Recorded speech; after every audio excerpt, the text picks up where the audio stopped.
Something happened at the law school that changed my life.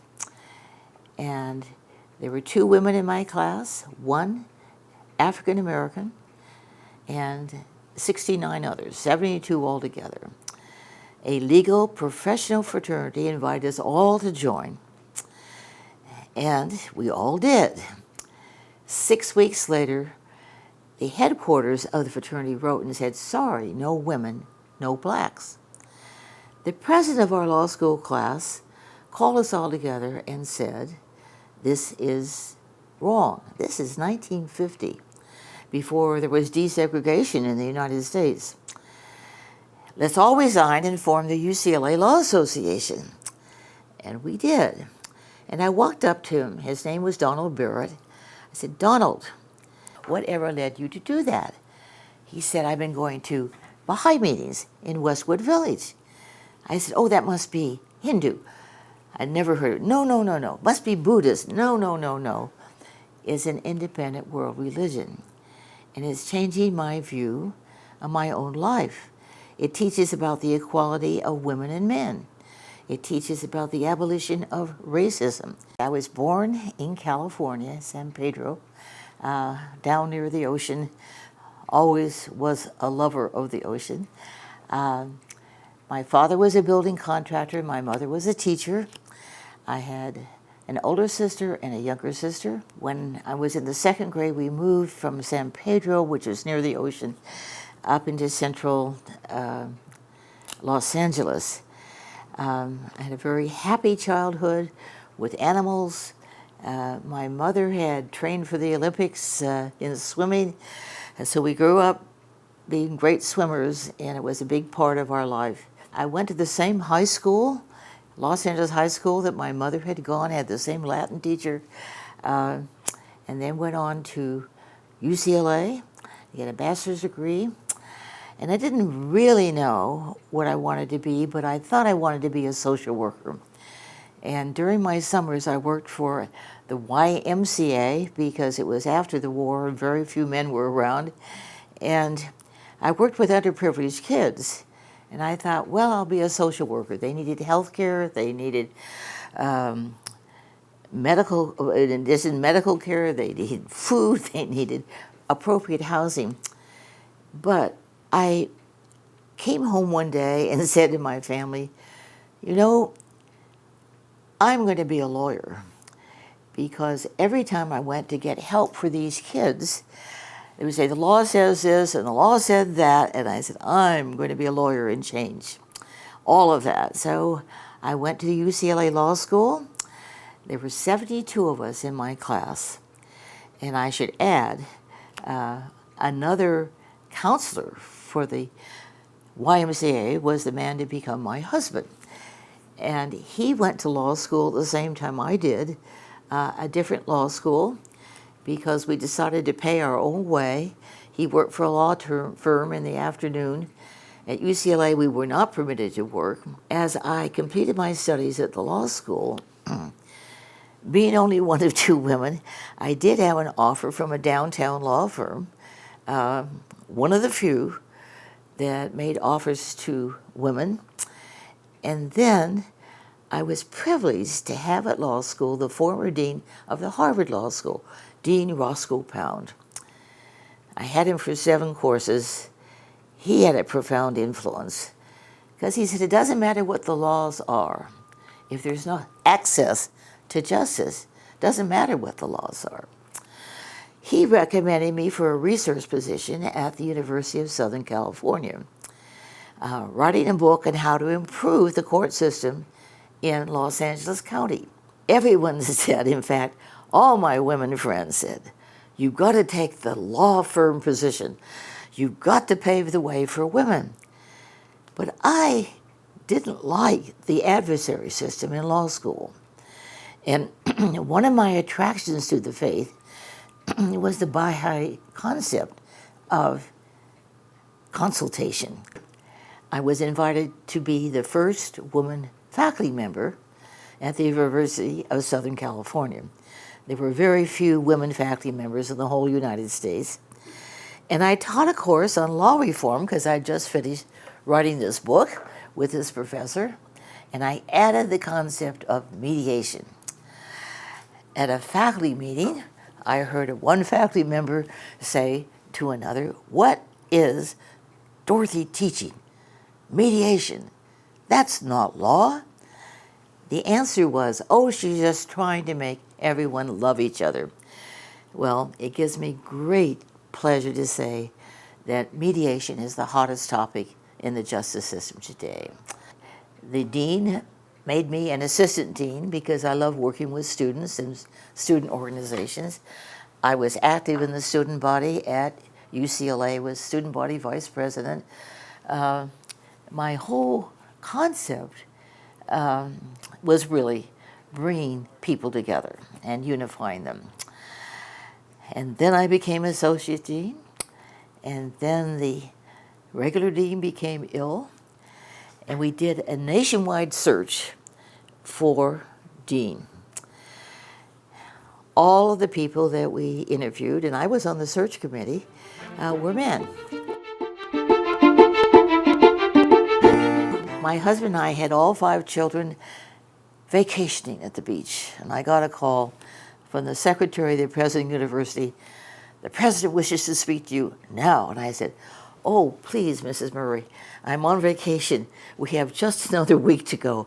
He wants to see you this afternoon." And I walked into the president's office. I drove up to USC, and all the faculty were there, and they said, "We want you to be our dean." So I became the first woman dean of a major law school in the United States.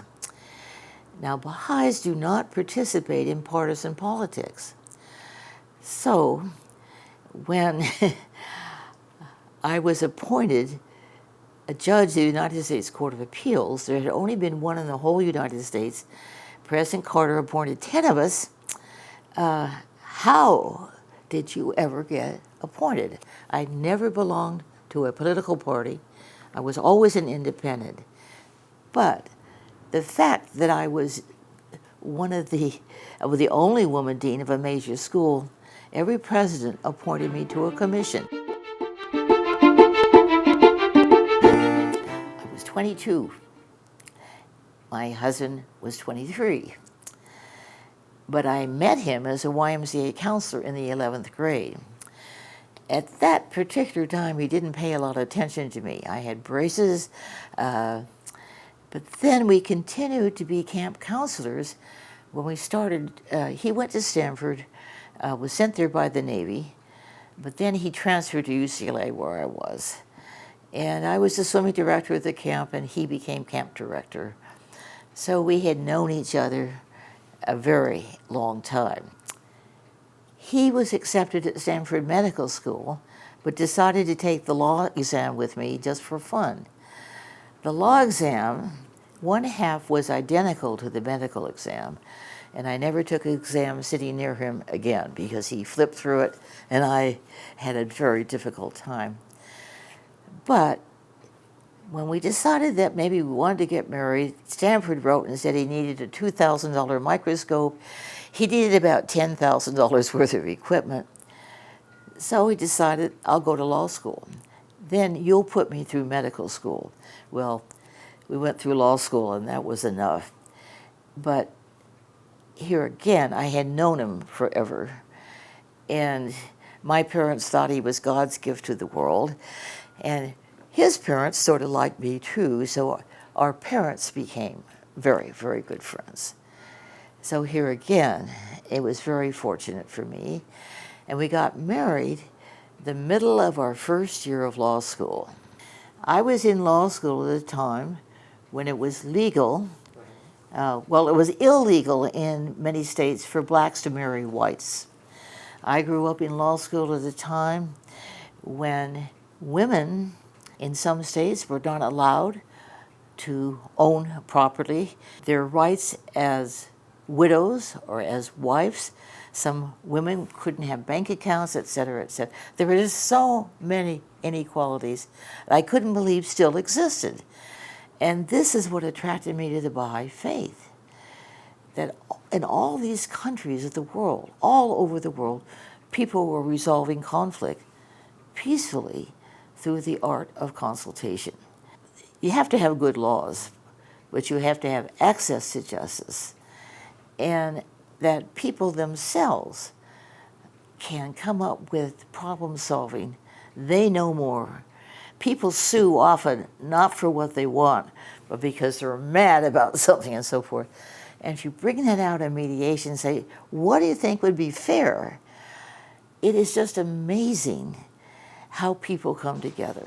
When I became a judge here, I'd always wanted a research and development place to study these things and how to bring about peaceful resolution of conflict among children, in the courts, court mediators, in the community. This was an old hotel where our court is. We've set up the Western Justice Center to promote peaceful resolution of conflict. We train teachers on how to train kids on how to be mediators for bullying, racism, put-downs, whatever.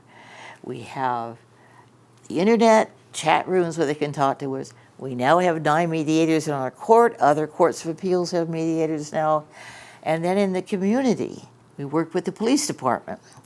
They're dealing with teenagers on the streets. And Chief Malakian, who now works for President Obama, let us train his officers who work on the streets dealing with teenagers causing trouble. Instead of coming up, slapping on the cuffs, throwing them in the van, how to mediate disputes on the streets. I used to feel I had been treated unequally because I'd always been very privileged in my own family and the schools where I went. But when I got out into the greater society, and when I became dean of the law school, and realized even among faculty members, among students, the few women, and here again I was very influenced by my Baha'i background, where in the Baha'i backgrounds it said men and women are like the 2 wings of a bird. The one is male, the other is female. Unless both wings are strong, the bird can fly heavenwards. But men and women have different and unique qualities, dealing with caring and loving and intuition and so forth. That world peace is not possible unless both men and women sit at tables to decide about health, crime, education, the environment, and the like. So to me, getting equality, until women achieve high policy-making positions, men can be tremendously influential in recognizing these qualities. And my husband was one of the first. I invited to all these women's groups, at all the UN conferences on women, etc. My husband was always with me. I think that women themselves have to become well educated and have to understand the importance of education in achieving changes in society. It doesn't mean that they neglect their children, but to understand that women themselves have to begin to assume responsibility for their own education. Then, as they do that, men stand up behind them and encourage women and put them in positions of responsibility, recognize responsibility. My wish is to see the unity of mankind in the home, in the state, in the whole world, where we could freely travel from one country to another. There's so many of the problems that I have in my own court, dealing with immigration. Instead of building walls, it would help other countries develop their own economies. They don't want to leave their families and come here. And I think that that would be my greatest wish, is to bring about the unity of mankind on all levels. My advice would be, find yourself a wonderful spouse.